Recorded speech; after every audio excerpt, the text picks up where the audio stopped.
The crisp morning air carried whispers of scandal through Millbrook Stables when Margaret Foster, a retired military nurse, spent her last $2 on a broken-down racehorse. The trainer's threats echoed through the countryside. But what happened next would change the face of horse racing forever. Before we jump back in, tell us where you're tuning in from, and if this story touches you, make sure you're subscribed, because tomorrow, I've saved something extra special for you. The October wind whistled through the maple trees, carrying the familiar scents of leather, hay, and warming cider, as Margaret Foster made her way through the bustling Friday market in Riverside Valley. At 65, the former military nurse had chosen this quiet corner of Vermont to settle after 30 years of service, seeking solace in its rolling hills and close-knit community. Her pension wasn't much, but it was enough for the modest farmhouse she'd inherited from her Aunt Ruth, complete with its weathered barn and 3 acres of land that had stood empty for too long. The horse section of the market was usually off-limits for Margaret. The thundering hooves and excited chatter brought back too many memories of the field hospitals where she'd served, the constant movement and chaos that had defined 2 decades of her life. But today, something pulled her toward the corrals. Perhaps the same instinct that had guided her through countless trauma situations in the service. That's when she saw him, tucked away in the furthest corner of the temporary stalls, far from the pristine show horses and sturdy farm animals being paraded before potential buyers. A once magnificent black stallion stood motionless, his head bowed so low it nearly touched the dusty ground. His coat, which must have once gleamed like polished onyx, was now matted and dull, marked with patches where the hair had worn away completely. "Interested in that one, are you?" The voice, thick with cigarette smoke and skepticism, belonged to a man who materialized from the shadows. His weathered denim jacket bore the logo of a local auction house, and his eyes held the easy, calculating look of someone who saw animals as mere commodities. "Save yourself the trouble. He's finished. Champion bloodline gone to waste. They call him Midnight Commander, but nowadays he's just another piece of broken merchandise." Margaret stepped closer to the stall, her medical training kicking, in as she assessed the horse's condition. The scars that crisscrossed his flanks told a story of systematic abuse, while his pronounced ribs spoke of neglect. But it was his eyes that captured her attention, deep pools of brown that held not defeat, but a carefully guarded pain she recognized all too well from her years treating wounded soldiers. "What happened to him?" she asked, keeping her voice steady despite the anger building in her chest. The seller snorted, spitting into the dust. "Used to belong to James Harrison's racing empire. Won the Berkeley Stakes 2 years running, then took a bad fall at Winston Downs. Harrison wasn't about to waste resources on a horse that couldn't win him money anymore. Been passed around since then, each owner hoping to squeeze one last victory out of him. But he's done. Won't even let anyone touch him now. Spooks at his own shadow." As if to contradict this assessment, the stallion lifted his head slightly, his gaze meeting Margaret's.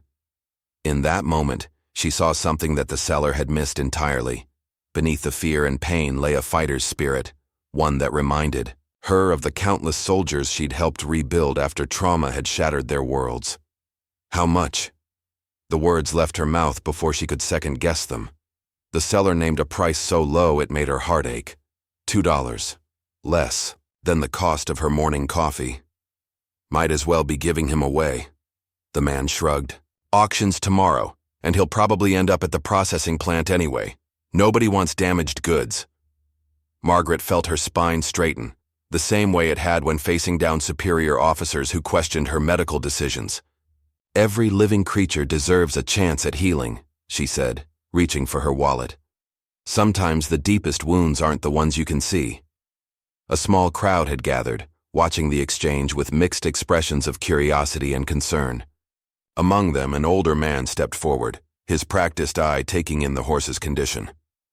"I'm Dr. Thomas Wells, local veterinarian," he introduced himself, handing Margaret his card. "That's a mighty big challenge you're taking on, ma'am, but if anyone looks equipped to handle it, it might be you. I've treated quite a few of Harrison's former horses.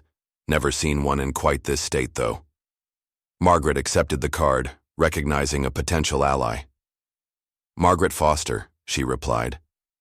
And maybe I am taking on more than I should, but... She glanced back at the stallion, who was watching their interaction with wary attention. Sometimes the hardest choices are the only right ones. The seller's pen scratched across the sales slip, making the transaction official. As Margaret completed the paperwork, she heard whispers from the gathering crowd. Some called her foolish, others brave, but she had learned long ago to trust her instincts. Those same instincts had saved lives on the battlefield, and now they were telling her that this broken horse needed her as much as she needed him. Standing in the growing shadow of the market stalls, Margaret drew upon decades of experience handling trauma cases. The stallion's behavior, his hypervigilance, his defensive posture, his reluctance to make contact, mirrored patterns she'd seen countless times in soldiers suffering from severe PTSD. She knew the road ahead would require more than just patience. It would demand understanding of wounds that ran far deeper than flesh. "You'll need a transport trailer," Dr. Wells said, his voice low and concerned. "I can recommend someone who specializes in difficult cases. Sarah Winters.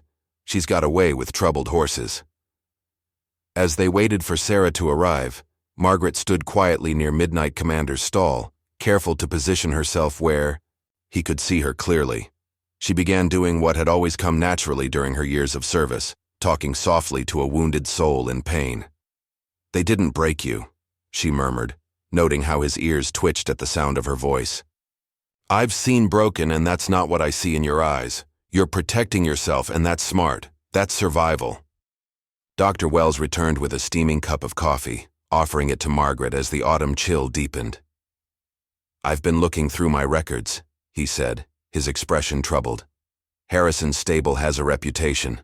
Horses disappearing after bad performances, showing up months later in terrible condition.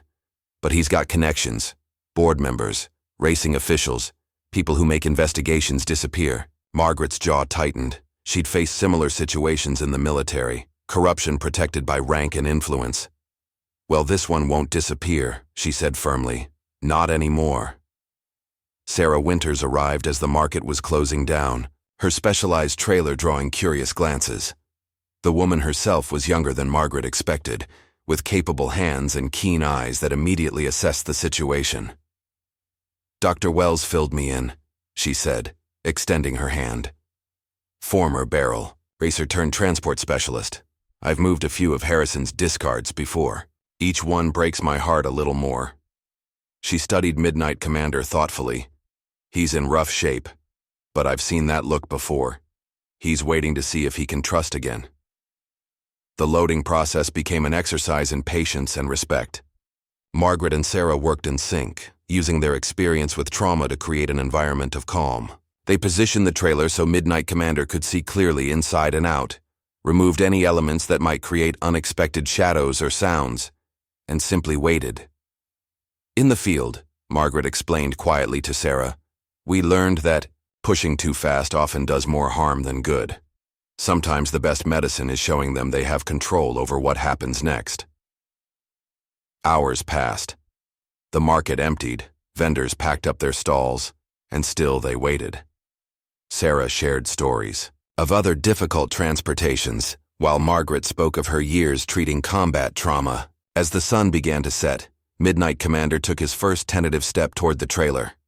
"That's it," Margaret encouraged softly. "You're in charge here. No one's going to force you." Step by step, the stallion made his way to the trailer's entrance.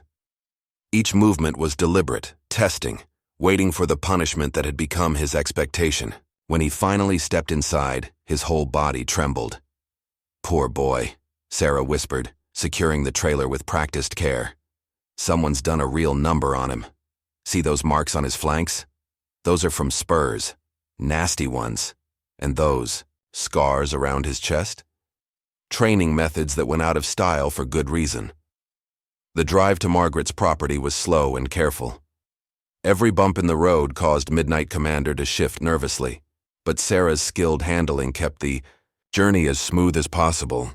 Through the trailer's window, Margaret could see him fighting his instincts to panic, drawing upon some deep reserve of courage that confirmed her initial assessment of his character. Millbrook Farm, as the mailbox proclaimed, sat nestled against The Vermont hills, its weathered barn a testament to generations of care. Margaret had spent the past week preparing the stable, somehow knowing she'd need it. Fresh straw lined the stall, water buckets were filled, and the small paddock had been checked for any hazards that might spook a nervous horse. Foundation solid, Sarah noted approvingly as they approached. Preparing and narrating this story took us a lot of time, so if you are enjoying it, subscribe to our channel. It means a lot to us. Now back to the story. These old barns were built to last. Good sight lines, too. He'll be able to see anything coming. The unloading proved another test of patience. Midnight Commander backed out of the trailer as if expecting a blow, his nostrils flaring at each new scent and sound. The setting sun cast long shadows across the paddock, and each one seemed to startle him anew. "I'll leave you to it," Sarah said, packing up her equipment. "Dr. Wells asked me to drop these off. Basic supplies to get you started. He'll be by tomorrow morning to do a proper checkup." She paused, looking at Margaret with respect.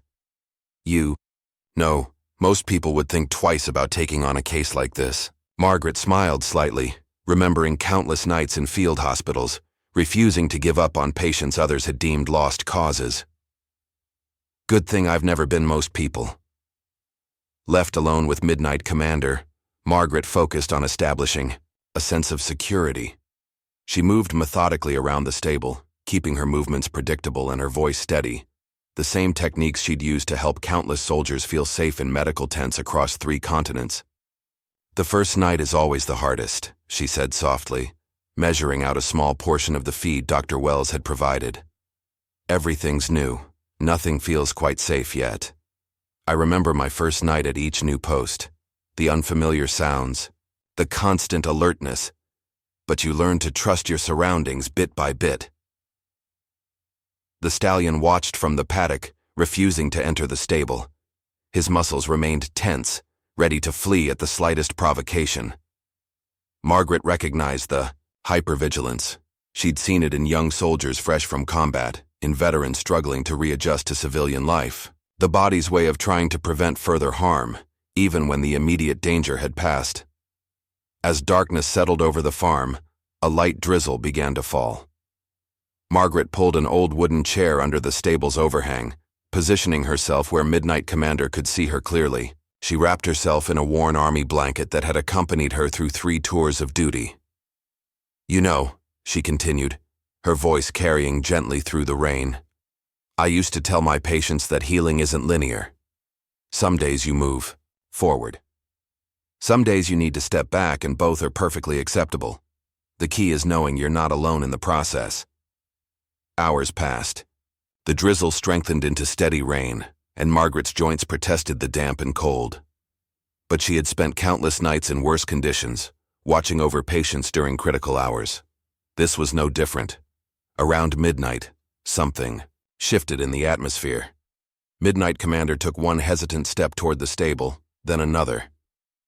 Margaret continued talking, sharing stories from her service, tales of resilience, of soldiers who had overcome seemingly insurmountable odds, of healing that had seemed impossible until it wasn't. "There was this young private," she murmured, watching as the stallion inched closer. "Everyone said he'd never walk again after an IED blast, but he proved them wrong, step by step, day by day, just like you're doing now, finding your courage one moment at a time." Step by step, Midnight Commander made his way into the stable. He didn't enter the stall, instead positioning himself just inside the door where he could watch both Margaret and the exit. But he was under shelter, and Margaret counted that as a significant victory. "Well done, brave one," she whispered, fighting back tears that had nothing to do with the cold. "Such a brave, brave boy." Throughout the night, Margaret dozed intermittently, but remained mostly alert, her military training serving her well. Each time Midnight Commander startled at a distant sound, an owl's call, the rustle of wind through trees, a far-off coyote, she would speak softly until his breathing steadied. As the first hints of dawn began to paint the sky, Margaret heard the distinct sound of tires on gravel. Dr. Wells's truck appeared, headlights cutting through the lingering darkness. The veterinarian emerged carrying his medical bag, taking in Margaret's damp clothes and the scene before him with a knowing look. "You've been out here all night, haven't you?" he asked, though it wasn't really a question. Margaret straightened, in her chair, working out the stiffness in her shoulders. He needed to know he wasn't alone. "In the field, we never left anyone behind. Same principle applies here." Dr. Wells's expression softened as he watched Midnight Commander, who remained cautiously in his chosen spot. "You know, when I gave you my card yesterday, I thought you'd need help with the horse. But now I'm thinking maybe you're exactly what he needs." He paused, his face growing serious. "Though I should warn you, horses with his kind of history, sometimes the past comes looking for them." The athletic man stepped forward aggressively. "Listen, lady!" But Harrison held up a manicured hand. "Another time, perhaps, when you've had a chance to think it over." His gaze shifted to Midnight Commander, who had retreated to the furthest corner of the paddock. "He looks different, softer. That won't do at all." After they left, Margaret immediately called Dr. Wells. "We need to do more than just protect him," she said, her voice steady despite her racing heart. "We need to expose what Harrison did, not just to Midnight Commander but to all his horses." "It won't be easy," Dr. Wells cautioned, "but I might know someone who can help. Ever heard of Rachel Davidson? She's an investigative journalist who specializes in exposing corruption in the racing industry. She's been trying to build a case against Harrison for years." That night, Margaret sat in Midnight Commander's stable long after dark, making detailed notes in her medical journal. She documented every scar, every fearful reaction, every sign of past abuse. Years of military, medical record-keeping had taught her the importance of thorough documentation. "We're going to tell your story, brave boy," she whispered to Midnight Commander, who had taken to standing closer to her each evening. "And this time, justice will be on our side." The stallion's soft nicker in response seemed to carry both trust and determination. Looking at him now, Margaret could see glimpses of the proud racehorse he had once been, and more importantly, signs of the healing soul he was becoming. Whatever Harrison had planned, she would be ready.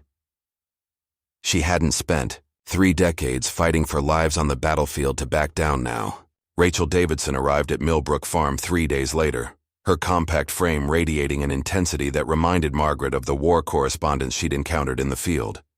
The journalist's reputation preceded her. She had exposed numerous cases of corruption in the racing industry, earning both acclaim and powerful enemies. "The key," Rachel explained, spreading her research across Margaret's kitchen table, "is connecting the patterns. Harrison's horses show a disturbing trend. They start successful, then suddenly decline after unsatisfying performances. Those that don't meet his standards disappear, often resurfacing with injuries similar to Midnight Commander's." Margaret poured more coffee as they pored over racing records, veterinary reports, and photographs. Through the kitchen window, she could see Midnight Commander in his paddock, attempting his first real trot since arriving. His movement was still stiff, but there was determination in every step. "Look at this," Rachel pointed to a document. 3 years ago, a horse named Storm Warrior vanished from Harrison's stables after losing a major race. 4 months later, he was found at a low-end auction, showing signs of severe abuse. The investigation was mysteriously dropped before it could gain traction. "The same pattern as Midnight Commander," Margaret murmured. "But why hasn't anyone stopped him?" Rachel's expression darkened. "Money talks.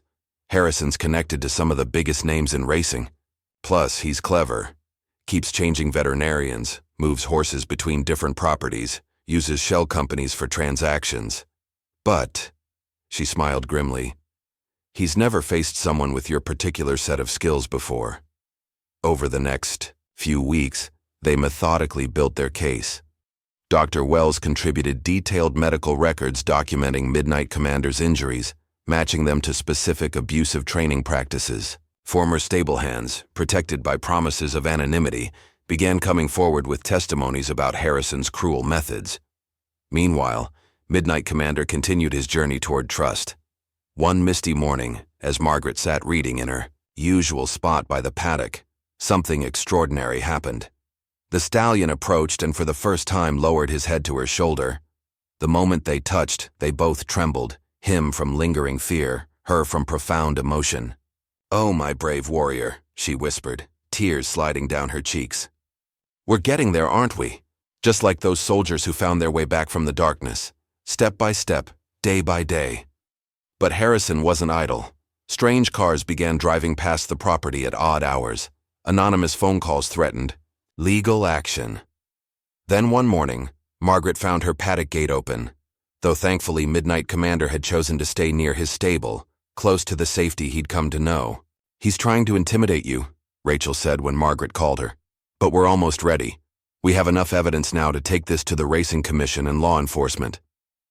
That evening, as storm clouds gathered overhead, Margaret received an unexpected visitor.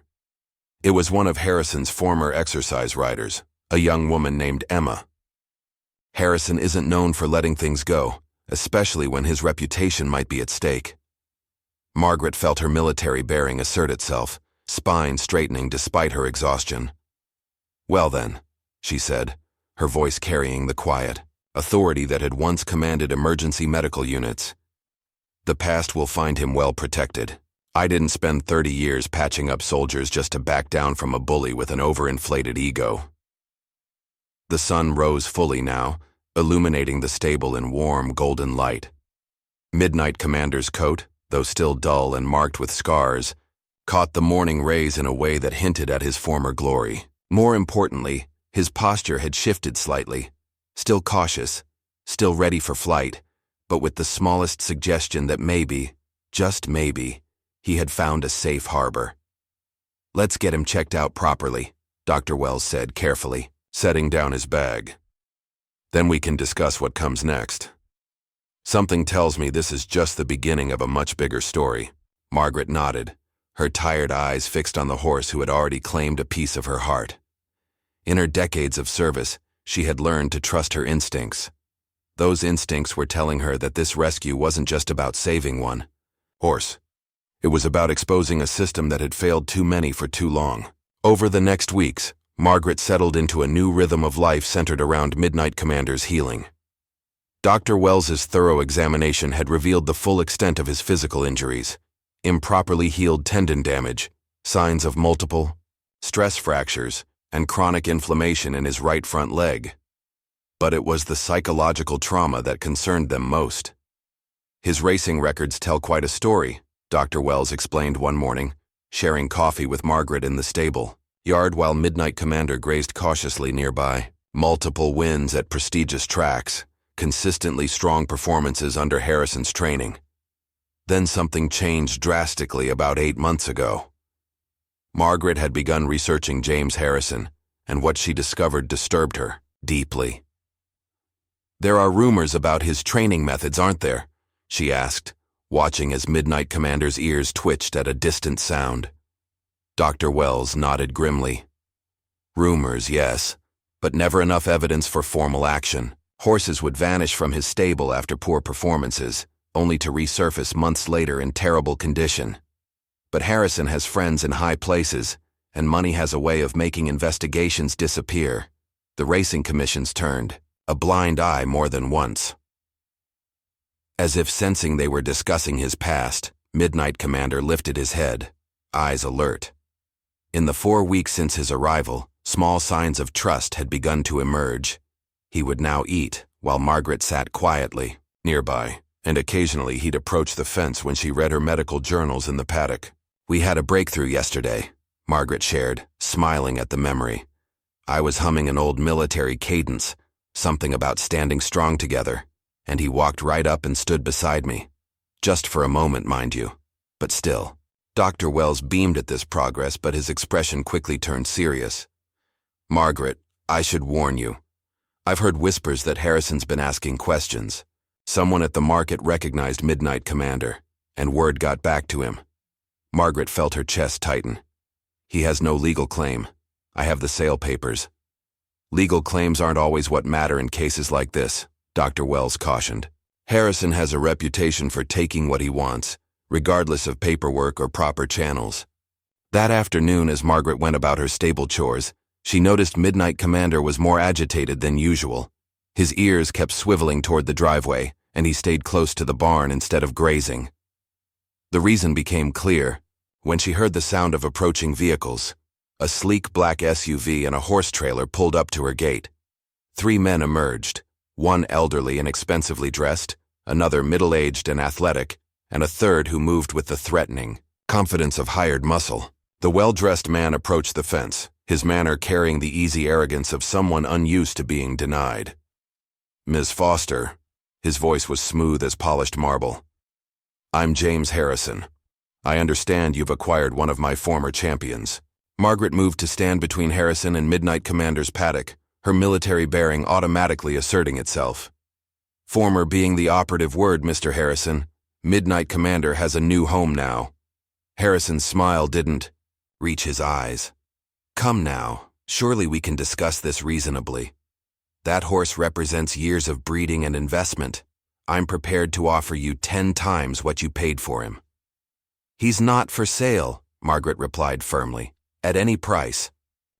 She glanced nervously over her shoulder as she spoke. "I can't stay long," Emma said, her voice barely above a whisper. "But there's something you need to know. The night before Midnight Commander's last race, I saw Harrison and his trainer inject him with something. The horse was in peak condition, but Harrison had placed heavy bets against him. When Midnight Commander ran anyway, nearly winning despite whatever they gave him." She choked up. "The beating was so bad I quit that night. But I've never forgiven myself for not speaking up sooner." Emma's testimony was the final piece they needed. Rachel prepared to publish her exposé, while Dr. Wells documented Emma's statement for the authorities. But Harrison had one last card to play. The next morning, Margaret found a legal notice in her mailbox. Harrison was suing for Midnight Commander's return, claiming the sale had been conducted fraudulently and that the horse had been stolen from his property. "He's desperate," Rachel assured her over the phone. "He knows we're close to exposing everything. But Margaret," her voice grew serious, "be careful. Men like Harrison are most dangerous when cornered." That night, as thunder rolled across the valley, Margaret stayed in the stable with Midnight Commander. The storm seemed to mirror the turbulence ahead, but as she watched her beloved horse standing strong despite the occasional thunderclap, she felt her own resolve strengthen. "Tomorrow we fight back," she told him, running her hand along his now gleaming coat. "Tomorrow we make sure no horse suffers like you did ever again. We've both seen enough battles to know that sometimes you have to stand your ground, no matter how fierce the storm." Midnight Commander pressed his muzzle against her shoulder, a gesture that had become his way of showing trust and affection. In his eyes, Margaret saw the same quiet courage she'd witnessed countless times in wounded soldiers. The determination to heal, to overcome, to find their way back to life despite all odds. The storm raged on outside, but inside the stable, horse and human stood together, 2 warriors preparing for one final battle against those who would abuse power and trust. Tomorrow would bring its own challenges, but for now, they drew strength. From each other's presence, their bond forged in shared understanding of both trauma and healing. The morning of the hearing dawned crisp and clear, the historic county courthouse looming against the autumn sky like a weathered sentinel. As Margaret climbed the worn granite steps, she was surprised to find she wasn't alone. Behind her, a small crowd had gathered, Dr. Wells, Rachel, Emma, and to her amazement, several faces she recognized from the local equestrian community. "Word travels fast in small towns," Dr. Wells explained, squeezing Margaret's hand supportively. "And not everyone's been happy with Harrison's shadow over the racing world. Some folks have been waiting years for someone brave enough to stand up to him." Inside the courtroom, Harrison sat with his expensive legal team, looking immaculate, in a tailored suit that probably cost more than Margaret's entire wardrobe. His confident smirk faltered slightly when Rachel began setting up her evidence presentation, thick folders of documentation spanning years of suspected abuse, medical records, and witness statements. Judge Eleanor Blackwood, a stern-faced woman known for her no-nonsense approach to justice, called the court to order. Harrison's lawyer spoke first, painting a picture of a respected trainer whose valuable property had been misappropriated through dubious means. My client has invested years and considerable resources in this animal, the lawyer argued smoothly. The sale was conducted by a temporary caretaker who had no legal authority to transfer ownership. Furthermore, the ridiculously low sale price itself suggests fraudulent intent. But when it was their turn, Rachel's presentation changed everything. Photograph after photograph showed the progression of abuse in Harrison's stable. Emma's testimony, supported by dated photographs she'd secretly taken, detailed the systematic cruelty. Dr. Wells presented his veterinary assessment of Midnight Commander's injuries, matching them to specific abusive training practices. Your Honor, Rachel concluded, her voice carrying the weight of years of investigation. This isn't just about one horse. This is about a pattern of abuse that has gone unchecked for far too long. Ms. Foster didn't just buy a horse. She saved him from a system that failed to protect him and countless others. During a brief recess, Margaret stepped outside for air. To her amazement, the crowd had grown. Former jockeys, stable hands, local farmers, and even some familiar faces from her military days had gathered. Some held signs supporting Midnight Commander's cause, while others shared their own stories of encounters with Harrison's cruelty. A local news crew had arrived, and Margaret could see Rachel giving interviews, carefully laying out the broader implications of the case. This was no longer just about one horse and one owner. It had become a referendum on the dark side of the racing industry itself. Back inside, Judge Blackwood's expression had grown increasingly severe as she reviewed the evidence. When Harrison was called to testify, his usual polish cracked under her direct questioning.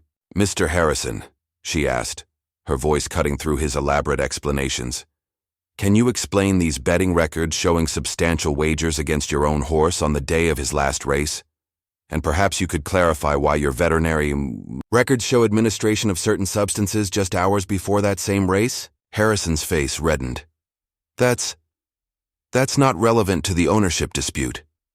"On the contrary," the judge replied, "it speaks directly to your character and your treatment of these animals, and I find it very relevant to determining whether you have any moral or legal right to reclaim possession of this horse."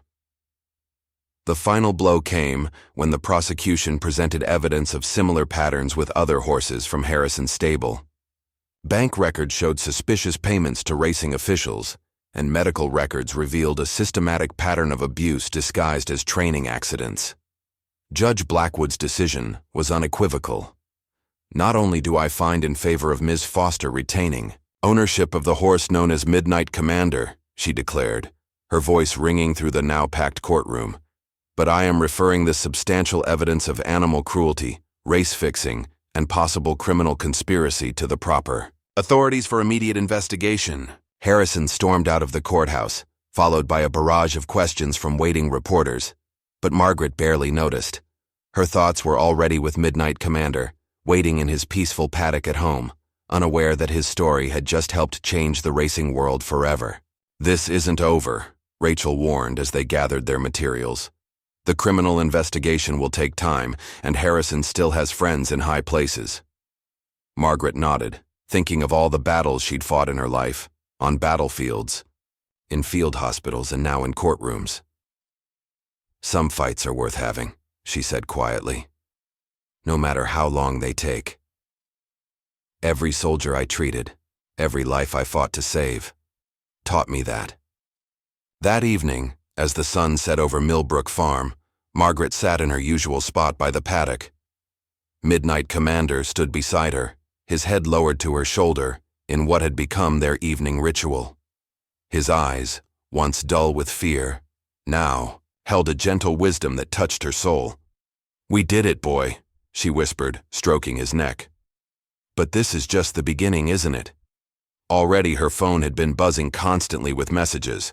Other horse owners seeking advice, animal welfare organizations requesting her support, and law enforcement officials asking for her input on new regulations. The exposure of Harrison's practices had opened a floodgate of similar cases across the country. Dr. Wells joined her by the paddock, carrying 2 steaming mugs of coffee. "You know," he said, handing her one, "what you've done here goes beyond saving one horse. You've given people the courage to speak up. Sometimes that's all it takes, one person willing to stand their ground." Margaret smiled, remembering countless times in her military career when standing firm had meant the difference between life and death. "I think," she told Midnight Commander, who was contentedly grazing nearby, "we might need to make room for a few more friends here at Millbrook. There are probably other horses out there who need a safe haven while their cases work through the system." "Already ahead of you," Dr. Wells chuckled, pulling out some preliminary sketches. "I've been working on plans to expand the stable. The community's offering to help. Materials, labor, expertise. You've sparked something here, Margaret. People want to be part of it." As twilight deepened into dusk, Margaret reflected on the journey that had brought her here. From battlefield hospitals to this peaceful farm, she'd always followed her instinct to protect those who couldn't protect themselves. Now, watching Midnight Commander move freely in his paddock, his stride growing stronger each day, she knew this was just another form of healing work. "You know what the best part is?"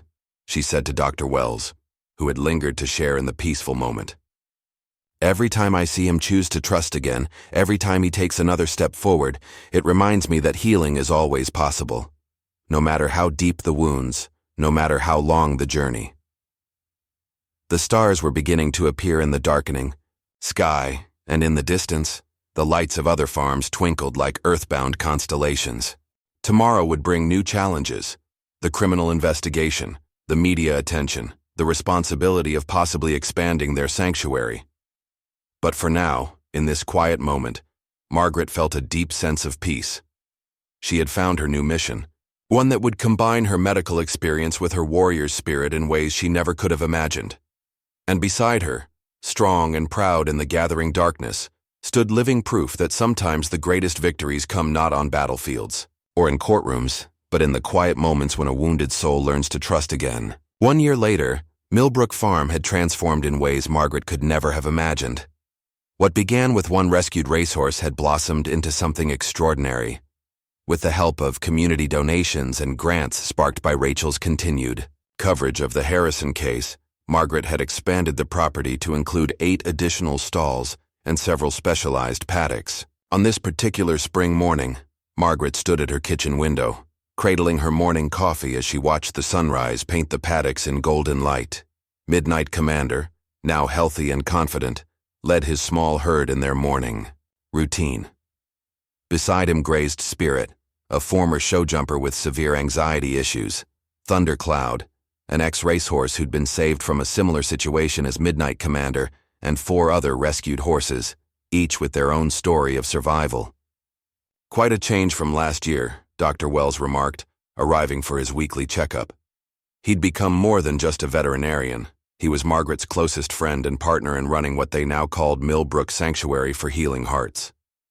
"Did you see the latest update about Harrison?" Margaret nodded grimly. 15 years in prison for animal cruelty, race fixing, and fraud.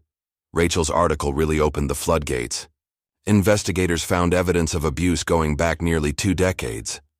As they walked to the stables, they passed several new additions to the property. A small classroom space had been built where Margaret now hosted educational programs for local schools and veterans groups. Her years of teaching and military medical experience had found a new purpose, helping both children and veterans understand the healing power of working with traumatized animals. "Morning, Ms. Foster," called Jenny, their teenage volunteer coordinator. She was one of several local young people who now helped at the sanctuary, learning about horse care and rehabilitation while earning community service credits. Midnight Commander's been showing off his new skill again.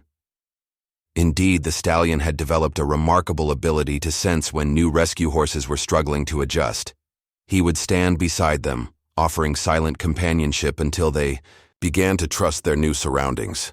The transformation in him was nothing short of miraculous. "We've got that group from the VA coming today," Margaret reminded Dr. Wells. Their therapy program had gained recognition in the veteran community, offering a unique approach to PTSD treatment.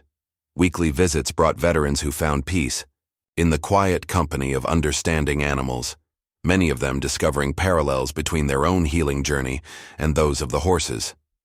The sanctuary had become more than just a haven for abused horses. It was a place of healing for humans, too. Regular visits from rehabilitation centers brought patients recovering from trauma. while special education programs found that even the most withdrawn children often opened up in the presence of the gentle horses. As they began their morning rounds, Margaret paused at Midnight Commander's paddock. He approached immediately, nickering softly in greeting. His coat gleamed in the sunlight, and his eyes, once so haunted, now held a peaceful brightness that still brought tears to her eyes. "Remember our first night together?" she asked him softly, stroking his forelock. "When I sat in that old chair in the rain, wondering if I was foolish to think I could help you?" Midnight Commander pressed his muzzle against her shoulder, his usual gesture of affection. Behind him, the other horses grazed contentedly, each one a testament to the power of second chances. "Your military training really was the perfect preparation for all this," Dr. Wells observed. "The patience, the understanding of trauma, the ability to stay calm in crisis. It's like you've been preparing for this your whole life without knowing it." Margaret smiled, remembering her mother's wisdom. She always used to say that our greatest challenges prepare us for our greatest purpose. I never fully understood that until now. The sound of approaching cars signaled the arrival of the day's first visitors, a group of veterans accompanied by their PTSD counselor. Margaret watched as their faces lit up at the sight of the horses, recognizing the look of hope that came with finding unexpected understanding. "You know what the most remarkable thing is?" she said to Dr. Wells as they walked to greet the visitors. "Every single person who comes here, whether they're a veteran, a troubled teen, or just someone who needs healing, seems to find exactly what they need. It's like the horses know somehow." The morning sun had fully risen now, warming the spring air and bringing the promise of new beginnings.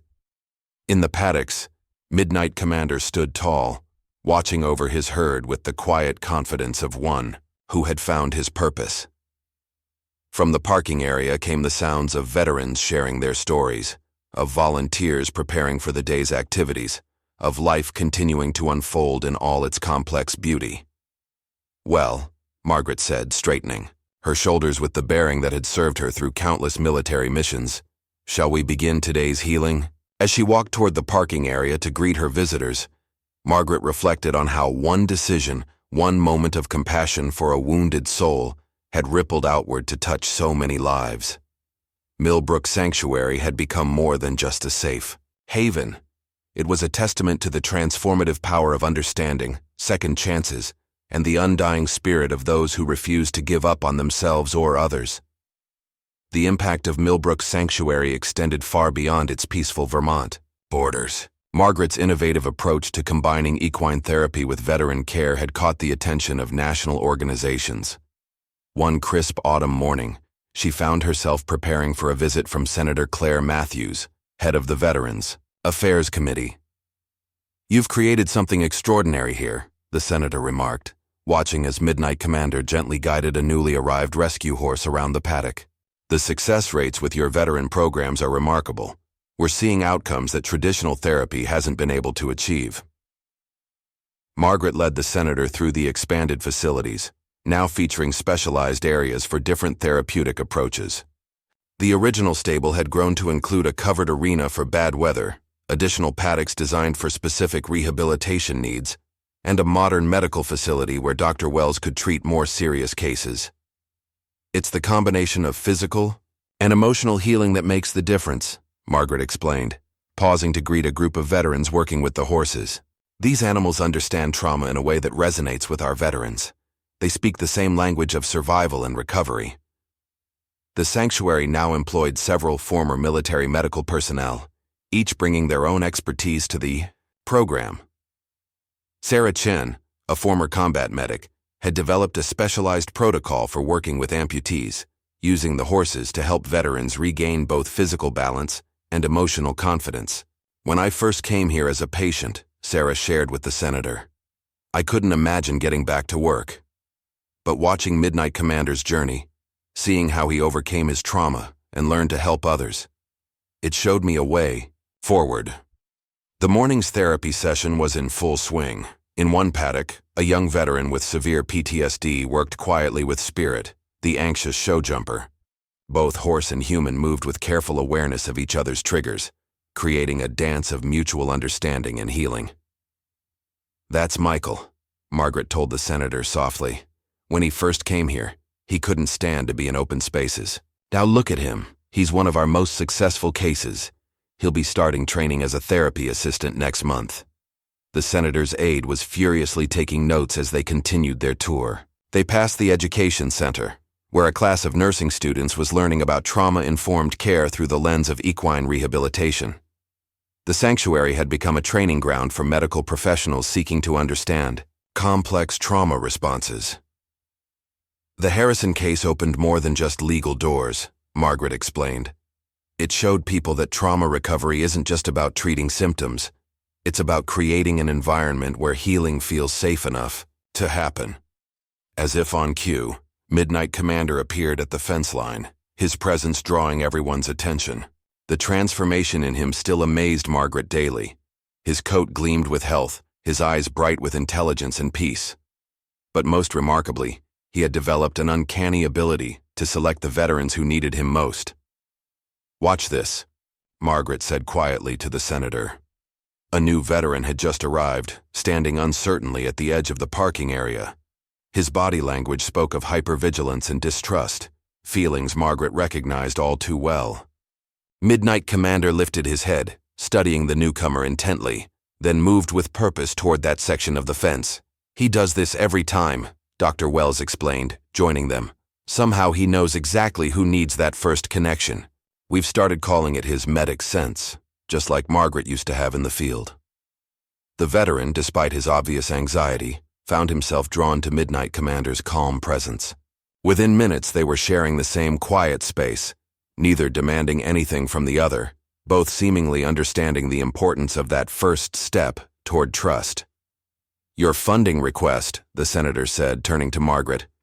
"It's not just about expanding this facility, is it?" Margaret shook her head. "We want to create a training program for other sanctuaries. There are so many horses out there still needing rescue, so many veterans needing this kind of healing. What we've learned here, about trauma, about recovery, about the connection between human and animal healing, it needs to be shared."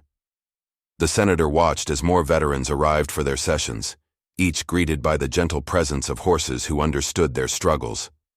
The morning light caught the mist rising from the paddocks, creating a scene of almost ethereal peace. "You know," the senator mused, "when I first heard about a horse sanctuary running one of our most successful veteran rehabilitation programs, I was skeptical. But seeing this, seeing how these animals and humans heal each other, it's exactly what we've been searching for." As they concluded their tour, Margaret found herself back at Midnight Commander's paddock. He had returned from his greeting duties and stood watching over his domain with quiet dignity. From the broken, terrified horse she'd bought for $2, he had transformed into a healer in his own right. "Sometimes," Margaret told the senator, "the greatest healers are the ones who have known the deepest wounds. They understand the path back to life in a way others can't." The legacy of the Harrison case continued to ripple through the racing industry. One brisk winter morning, Margaret received a call from Rachel Davidson, who had been following up on leads that emerged from their initial investigation. "You need to see this," Rachel said, her voice urgent. "Remember how we thought Harrison was just one bad actor? It turns out he was part of a much larger network. I'm on my way to Millbrook with the files." When Rachel arrived, her car laden with boxes of documents, she wasn't alone. With her was Marcus Thompson, a former racing commission investigator who had resigned in protest years ago after his warnings about systemic abuse were ignored. "It's not just about the abuse anymore," Marcus explained, spreading documents across Margaret's kitchen table. "We're looking at a sophisticated network of race fixing, illegal betting, and animal trafficking. Harrison was just one piece of a much bigger puzzle." Through the window, Margaret could see Midnight Commander leading his daily routine with the newer rescues. His ability to rehabilitate traumatized horses had become almost legendary in rescue circles. Today, he was working with Eclipse, their newest arrival, another victim of the racing industry's darker side. "Look at these financial records," Rachel pointed to a complex web of transactions. There are at least 5 other training operations connected to Harrison's methods. They're using the same tactics, pushing horses beyond their limits, drugging them for races, and disposing of the ones that don't perform. Dr. Wells arrived as they were reviewing the evidence, bringing more troubling news. "I've been comparing veterinary records from across the state," he said, pulling out his own files. "The pattern is clear. These operations are sharing more than just training methods. They're using the same illegal substances, the same cover-up techniques." Margaret felt a familiar tension in her shoulders, the same she'd experienced during her military days, when confronting systemic problems. "So, what's our next move?" "That's why we're here," Marcus said. "The FBI's organized crime unit has opened an investigation, but they need expertise, people who understand both the racing industry and trauma recovery. They want Millbrook to serve as a rehabilitation center for the horses they're planning to rescue." The implications were enormous. The sanctuary had grown significantly over the past year, but taking on potentially dozens of new rescues would require major expansion. Yet as Margaret watched Midnight Commander gently guiding Eclipse through his trust exercises, she knew they couldn't refuse. "We'll need more space," she said, her military planning skills kicking in. "More staff, more resources, and we'll need to protect these horses. There'll be evidence in federal cases." Rachel nodded. "The FBI's already thinking about that. They're willing to provide security, and they're working on securing emergency funding for expansion. Your success with Midnight Commander and the others has proven this model works." As they discussed, "Logistics," Jenny burst into the kitchen, her face flushed with excitement. "Ms. Foster, you need to see this. Eclipse just let someone touch him for the first time." They all moved to the window. Sure enough, Eclipse was allowing one of their veteran volunteers to gently stroke his neck, while Midnight Commander stood nearby as if supervising the interaction. The sight brought tears to Margaret's eyes, another small miracle in a place that had become known for them. "You see that?" she said to Marcus and Rachel. "That's why we have to do this. Every horse we save is another chance at healing, not just for the animals but for the people who work with them." The meeting continued well into the afternoon, planning expanded facilities, additional training programs, and enhanced security measures. Dr. Wells offered to reach out to his network of veterinary specialists, while Rachel began drafting a series of articles to help raise public awareness and support. "There's something else," Marcus said as the day drew to a close. "The FBI wants to talk to your veterans, the ones who've been working with the horses. They think their experience with trauma recovery could be invaluable in building cases against these operations." Margaret watched as the evening therapy group worked with their equine partners. Each pair told a story of mutual healing, horses and humans helping each other find their way back to trust and strength. "We'll ask them," she said, "but no pressure. They've all fought enough battles." As the others left, Margaret made her evening rounds. The sanctuary was peaceful in the gathering dusk, but she could feel change on the horizon. They were about to take on their biggest challenge yet, not just healing individual horses but helping to transform an entire industry. Midnight Commander met her at his paddock gate, his eyes wise and knowing. "Well, old friend," she whispered, stroking his nose, "looks like we're not done fighting the good fight. You up for helping some more of your kind?" His gentle nickering seemed to say yes, and Margaret felt that familiar surge of purpose that had guided her through her military career and beyond. They had started this journey with one broken horse and $2. Now, they were about to help change the face of equine welfare across the nation. The transformation of Millbrook Sanctuary into a federal rehabilitation center began with a flurry of activity. Construction crews worked through the winter months, adding state-of-the-art stabling facilities, expanding the medical center, and installing comprehensive security systems. The peaceful Vermont hillside now hummed with purpose and anticipation. "The first group arrives tomorrow," Margaret told Dr. Wells as they reviewed the new intake protocols. The FBI's operation had already resulted in raids on 2 major training facilities, with more planned in the coming weeks. 20 horses, all showing signs of similar abuse to what Midnight Commander endured. The sanctuary's staff had grown, to include a team of specialized veterinarians, trauma counselors, and former military personnel trained in both security and animal handling. Sarah Chen, now the head of their veteran therapy program, had developed new protocols for handling large-scale rehabilitations. "The veterans are ready," Sarah reported during their final preparation meeting. "We've paired each new arrival with a team consisting of one experienced handler and one therapy program graduate.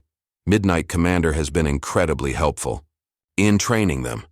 It's like he knows exactly what we're preparing for." Indeed, the stallion had seemed to sense the upcoming changes.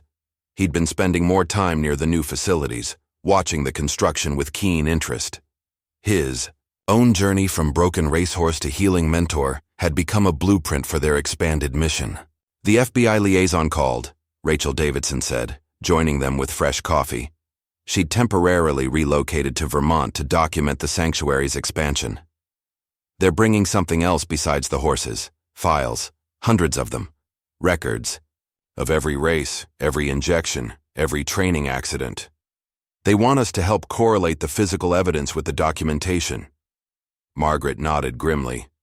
Her military experience with documenting trauma would prove invaluable in this new phase. "We'll need to photograph everything, document every scar, every old injury. These horses aren't just survivors now. They're evidence."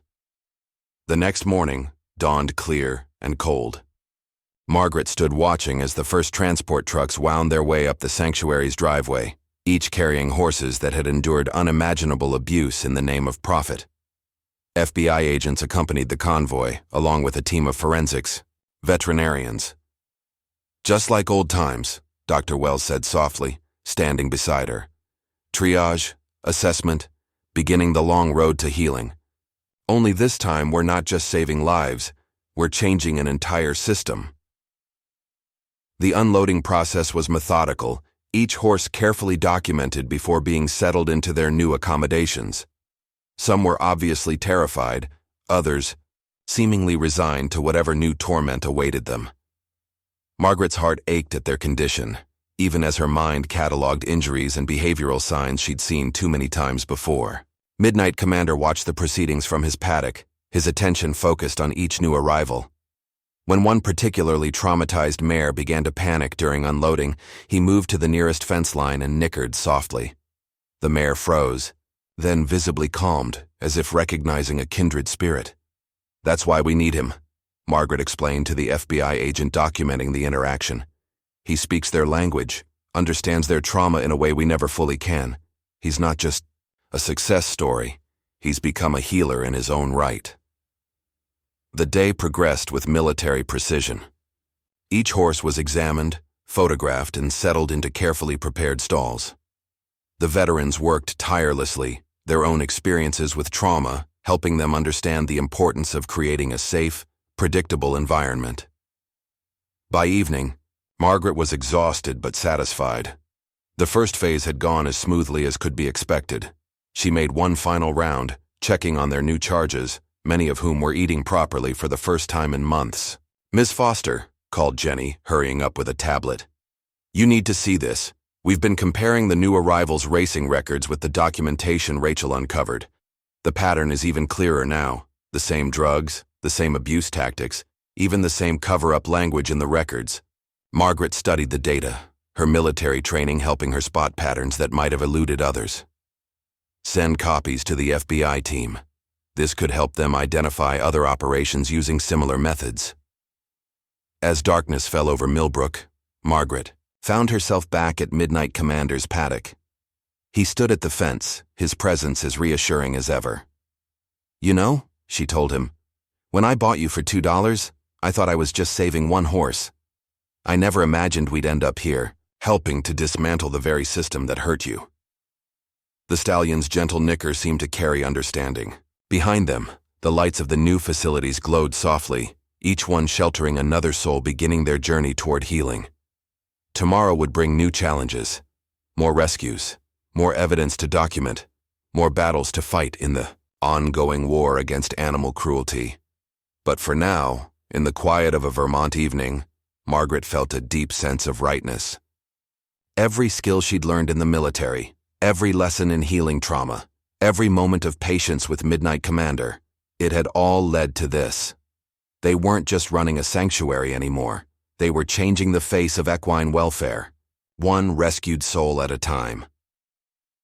As winter deepened in Vermont, the sanctuary's role in the federal investigation expanded beyond their initial expectations. Early one morning, Margaret received an urgent call from the FBI task force leader, Agent Diana Roberts. "We've uncovered something bigger," Diana said, her voice tense. "Those financial records you helped analyze? They led us to an international connection. These aren't just isolated training facilities. It's an organized network spanning 3 countries."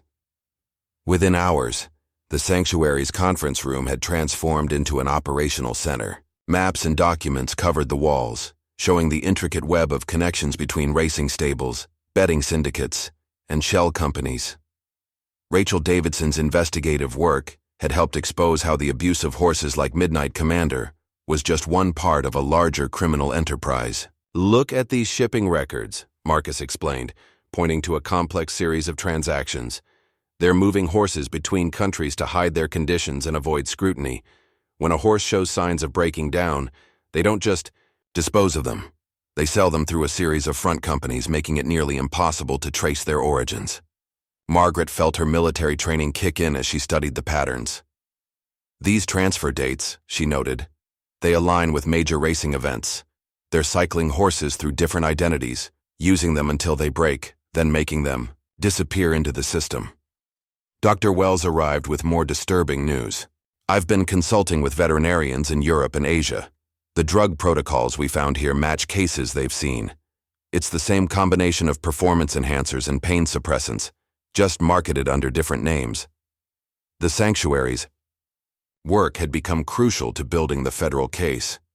Each horse they rehabilitated provided physical evidence of the abuse, while their detailed documentation helped prosecutors understand the scope of the operation. The veterans working at Millbrook had proven invaluable, their attention to detail and understanding of trauma helping to create comprehensive case files.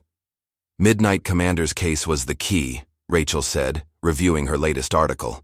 His documentation set the pattern for identifying other victims. Every scar, every behavioral issue, every medical condition, it all fits the profile we've built. As if hearing his name, Midnight Commander appeared at the conference room window. He'd taken to patrolling the sanctuary's perimeter each morning, checking on the new arrivals like a seasoned sergeant making his rounds. His transformation from victim to healer continued to inspire everyone who worked with him. "We've got another group coming in tomorrow," Agent Roberts announced. 15 horses seized from a facility in Kentucky. Same signs of abuse, same connection to the network. But there's something else. We found evidence that some of the people involved have military backgrounds. Margaret's expression hardened. The idea that fellow veterans might be involved in such cruelty struck a personal chord. That explains some of the organizational patterns we've been seeing. The systematic approach, the careful documentation of their abuse disguised as training records. It's all very military in its precision. Sarah Chen, reviewing the latest rehabilitation reports, looked up with determination.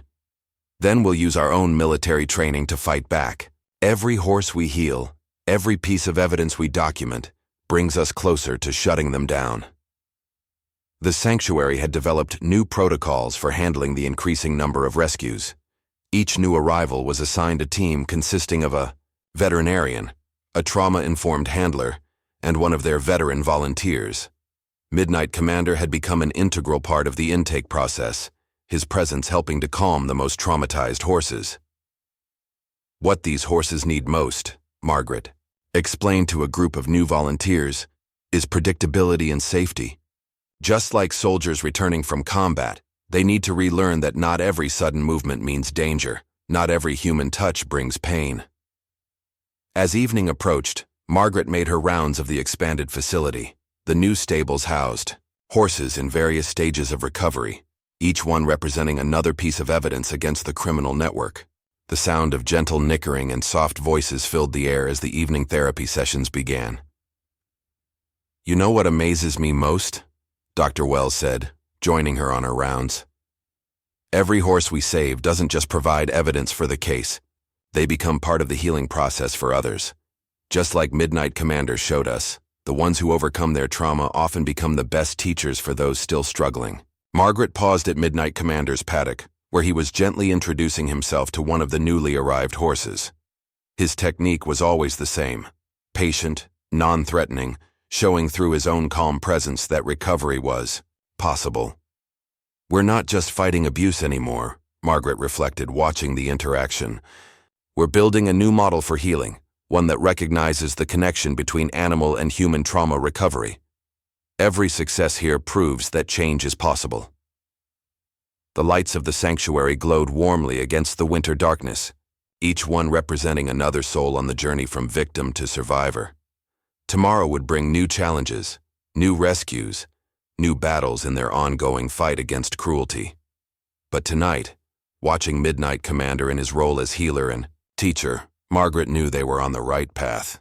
The spring thaw brought unexpected developments to Millbrook Sanctuary. As the snow retreated from the Vermont hills, Margaret received a series of urgent messages from Agent Roberts.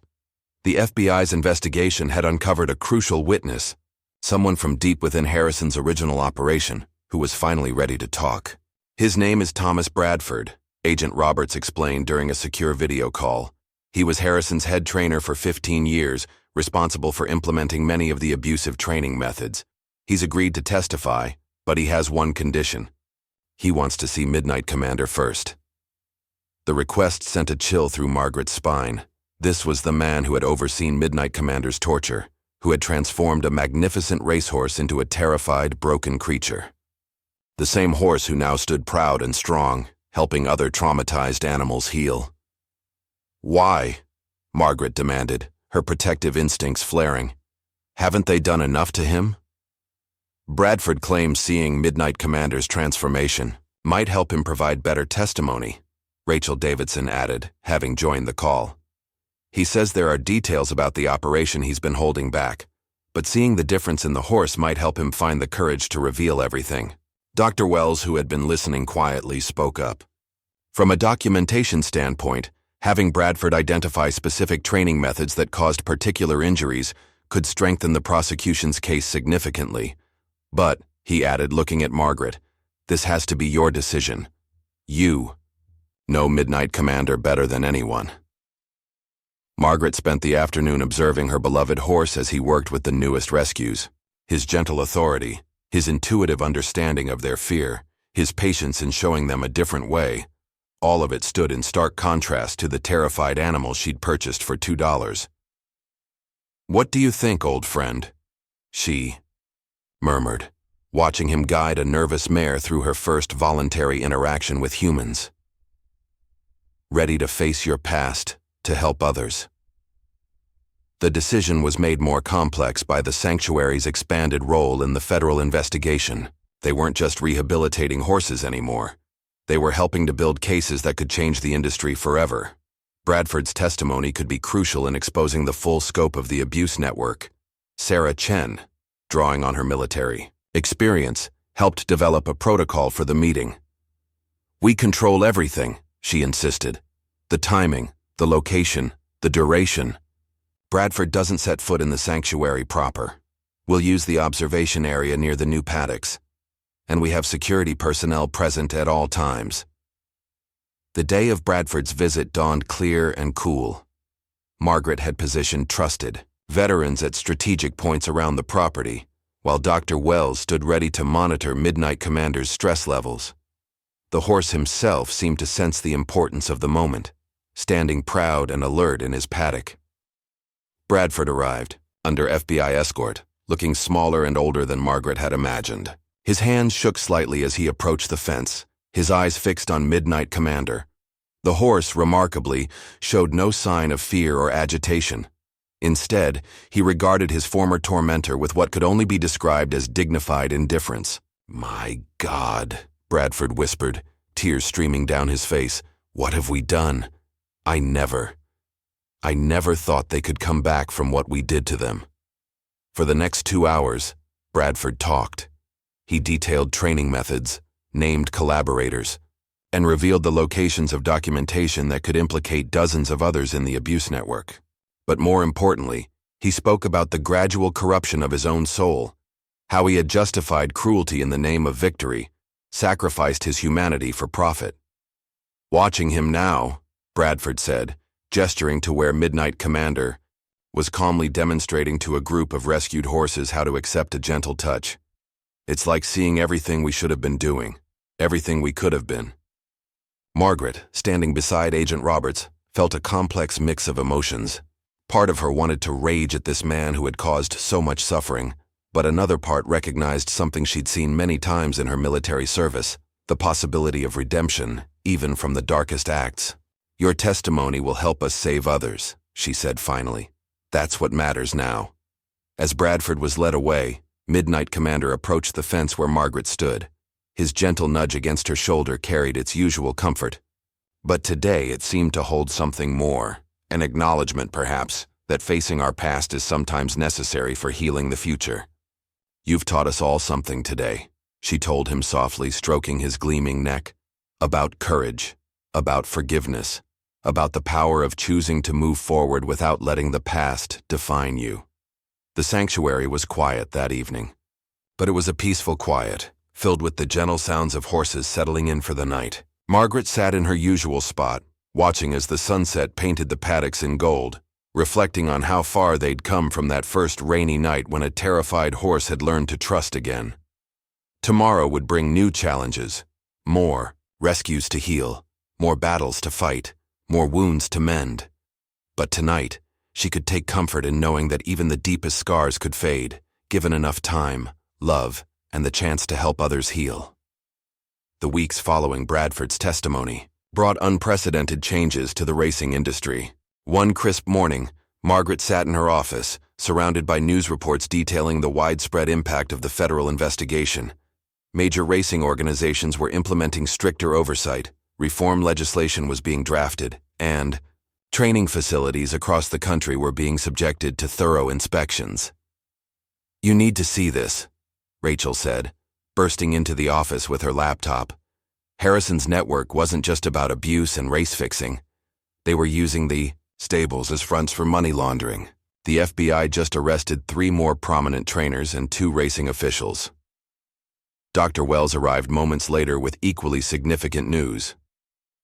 "The American Veterinary Association is using our rehabilitation protocols as the basis for new industry standards. They want Millbrook to become a training center for veterinarians specializing in trauma recovery." The sanctuary itself had evolved far beyond its original scope. What began as one woman's mission to save a broken horse had transformed into a nationally recognized center for both equine and human healing. The veteran program had expanded to include specialized tracks for medical personnel, law enforcement, and animal welfare officers. "The latest success rates just came in," Sarah Chen reported, joining them with fresh data. 93% of our rescued horses are showing significant improvement within 6 months. And the veteran program? We're seeing recovery rates almost double the national average for traditional PTSD treatment. Midnight Commander's influence extended throughout every aspect of their work. His intuitive understanding of trauma had helped shape their approach to rehabilitation, while his journey from victim to healer continued to inspire both horses and humans. The FBI had even coined a term, the Midnight Protocol, to describe the sanctuary's unique combination of physical and psychological recovery techniques. "We've got something else to consider," Agent Roberts said during their weekly conference call. "Bradford's testimony led us to more than just criminal evidence. We found documentation of every horse that went through Harrison's operation. Some of them are still out there, and we need a way to track them down." Margaret felt a familiar surge of purpose. "We'll need to create a database," she said, her military planning experience kicking in. "Cross-reference racing records, sale, documents, veterinary reports. These horses deserve the same chance at recovery that Midnight Commander had." The sanctuary's tech team, led by a former military intelligence officer, began developing software to trace the missing horses. Rachel's investigative skills proved invaluable in following paper trails that often led through multiple owners and across state lines. "It's like putting together a puzzle," Rachel explained to a group of law enforcement trainees. "Every transaction, every name change, every gap in the records tells us something about where these horses might have ended up." As they expanded their search, more survivors of Harrison's operation began to emerge. Some were found in small private stables, others in rescue facilities, a few in situations as dire as Midnight Commanders had been. Each one was offered a place at Millbrook or at one of their newly established partner sanctuaries. "We're not just healing individual horses anymore," Dr. Wells observed, watching as Midnight Commander worked with their latest rescue. "We're healing an entire industry's worth of trauma, both animal and human." The sanctuary's approach had caught the attention of international organizations as well. Delegations from racing authorities in Europe, Asia, and Australia had visited Millbrook, seeking to implement similar programs in their own countries. "They all ask the same question," Margaret told Dr. Wells, as they watched a group of visiting veterinarians observe Midnight Commander's rehabilitation techniques. "How did we take something so broken and turn it into something that heals others?" The answer, she knew, lay in the quiet strength of the horse who had started it all. Midnight Commander's resilience had shown them that healing was possible, his compassion had taught them how to help others, and his transformation had proved that even the deepest wounds could become sources of strength. As evening approached, Margaret made her usual rounds of the sanctuary. The expanded facility now housed over 40 horses in various stages of recovery, each one benefiting from the lessons Midnight Commander had taught them about patience, trust, and the power of gentle understanding. "You know what the most remarkable thing is?" she said to Sarah, as they watched the sunset paint the paddocks in golden light. "Every single success story here, every recovered horse, every healed veteran, they all carry a piece of Midnight Commander's legacy. He showed us the way, and now we're sharing that knowledge with the world." The sound of hoofbeats drew their attention. Midnight Commander was leading his evening ritual, walking the perimeter of the sanctuary with several recovering horses following his lead. His presence seemed to assure them that safety was possible, that trust could be rebuilt, that darkness could give way to dawn. "Tomorrow brings another group of rescues," Sarah reminded her, "and more veterans starting the program." Margaret nodded, feeling the familiar mix of determination and hope that had carried her through countless challenges. "Then we'll do what we've always done," she said. "We'll meet them where they are, show them they're not alone, and help them find their way back to themselves." Later that evening, as Margaret completed her final checks, she found herself reflecting on the broader impact of their work. The sanctuary's success had sparked a movement within the racing industry, with more facilities adopting their trauma-informed approach to training and care. "We've got 3 more partner sanctuaries opening next month," Rachel reminded her, reviewing the latest expansion plans. "Each one built on the Midnight Protocol, each one staffed with people we've trained here." The ripple effects of their work had reached beyond just horses and veterans. Law enforcement agencies were now sending officers to learn about recognizing signs of animal abuse, while medical schools were incorporating lessons about the connection between human and animal trauma recovery into their curricula. "It's like watching a healing wave spread across the country," Dr. Wells observed, joining them for a final consultation. "Every person who trains here, every horse who recovers, becomes part of something bigger than themselves." As night settled, over Millbrook, the peaceful sounds of the sanctuary filled the air. The soft nickering of content horses, the gentle movements of night staff making their rounds, the quiet confidence of a place dedicated to healing in all its forms. But until Commander's story had become more than just a tale of recovery.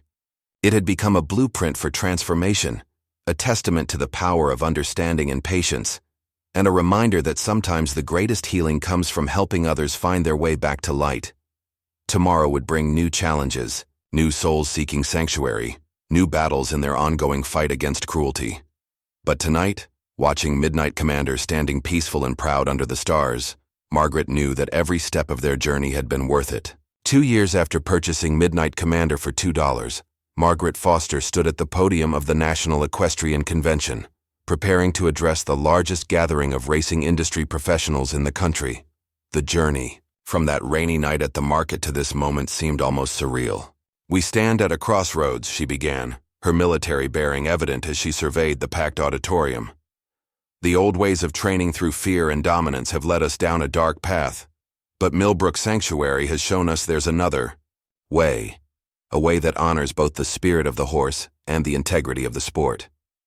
Behind her, a large screen displayed images of their work. Midnight Commander leading therapeutic sessions, veterans finding healing through equine connections, rescued horses recovering their trust in humans. The sanctuary's success had become impossible to ignore, with recovery rates that challenged everything the industry thought it knew about training and rehabilitation. "The evidence is clear," Dr. Wells added, joining Margaret at the podium. "Horses trained through trauma carry that damage forward, affecting not just their performance but their entire well-being. Our data shows that horses rehabilitated using the Midnight Protocol not only recover physically, but often perform better than they did under abusive training methods." The convention marked a turning point in their mission. Representatives from major racing organizations worldwide had come to learn about their methods. The FBI's investigation, sparked by Midnight Commander's case, had exposed systemic abuse throughout the industry, creating an unprecedented opportunity for reform. "This isn't just about changing rules," Rachel Davidson contributed, presenting their comprehensive findings. "It's about transforming an entire culture. Every horse we've rehabilitated, every veteran who's found healing at Millbrook, proves that success doesn't have to come at the cost of compassion." Sarah Chen followed with detailed data from their veteran program. The combination of equine therapy and trauma recovery had produced results that caught the attention of medical professionals worldwide. Military hospitals were now implementing similar programs using the Midnight Protocol as their foundation.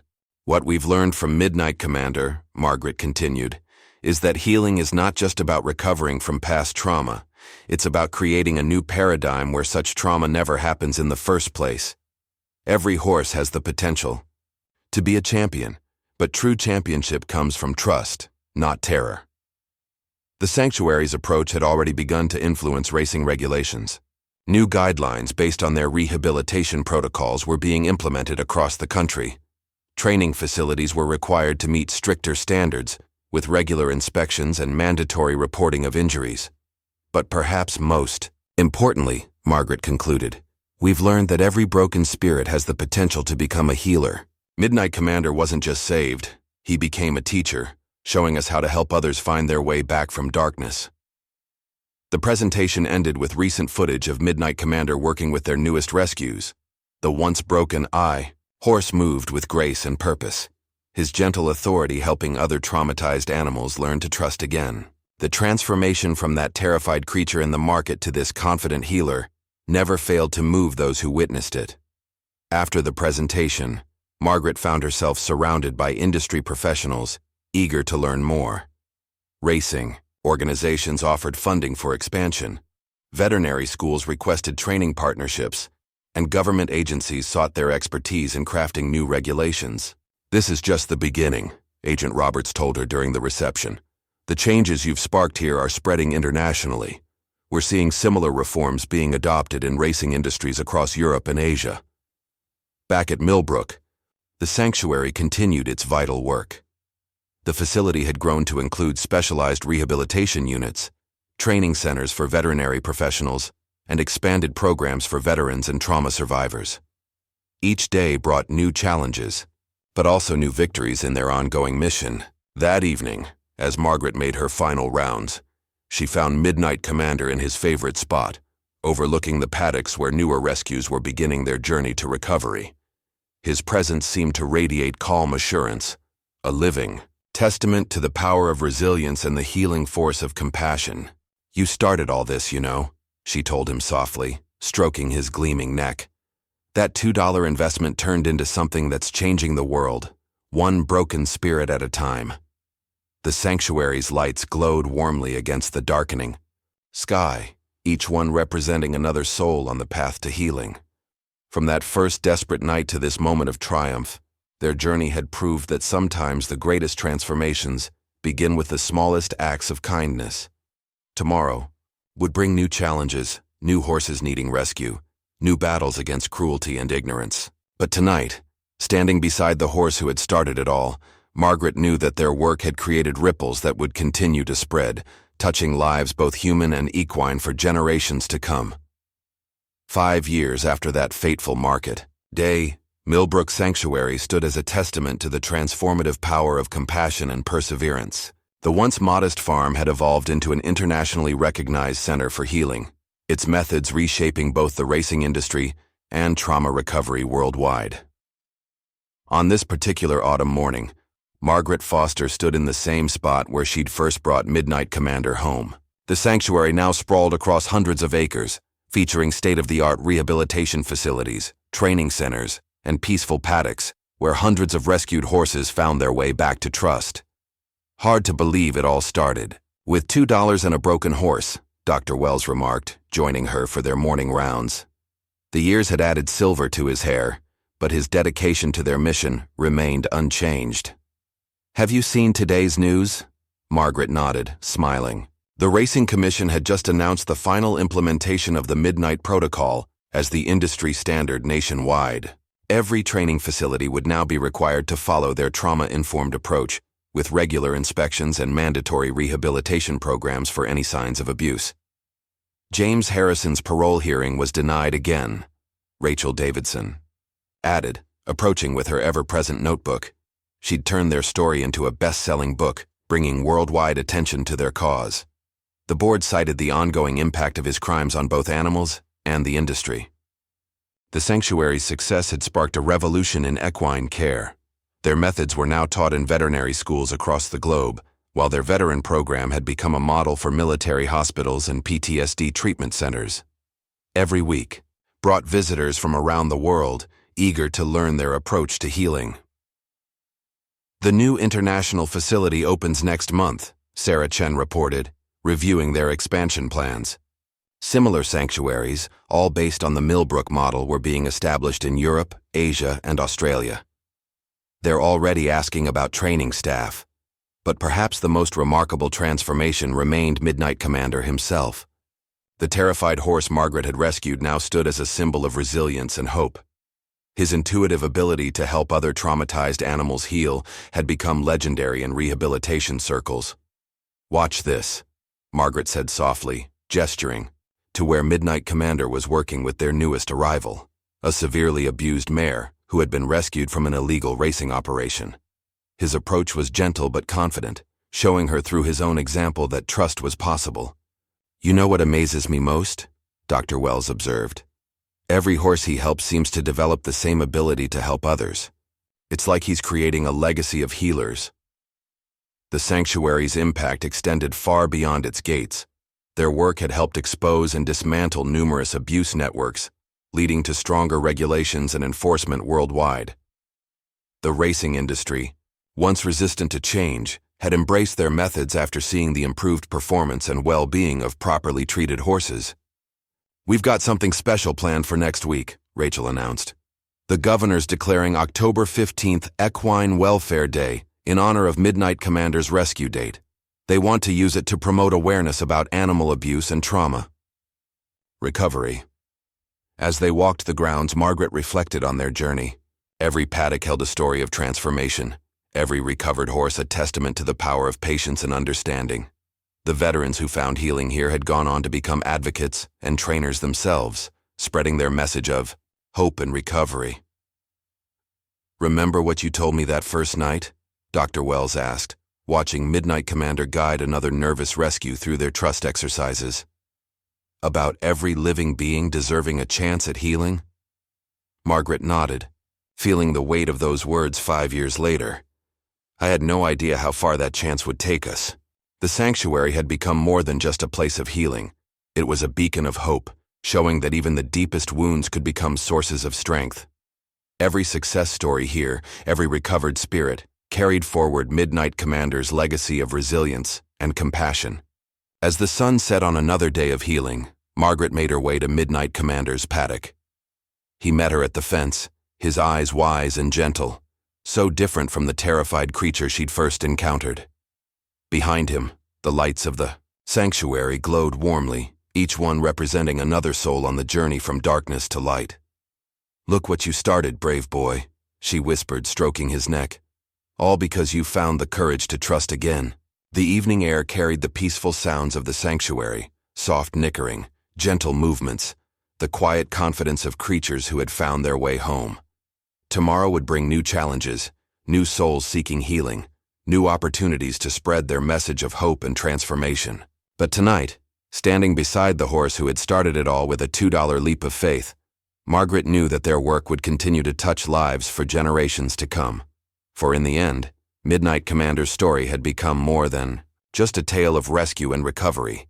It had become a blueprint for healing, a testament to the power of second chances, and a reminder that sometimes the greatest transformations begin with the smallest acts of compassion. Up next, you've got 2 more standout stories right on your screen. If this one hit the mark, you won't want to pass these up. Just click and check them out. And don't forget to subscribe and turn on the notification bell so you don't miss any upload from us.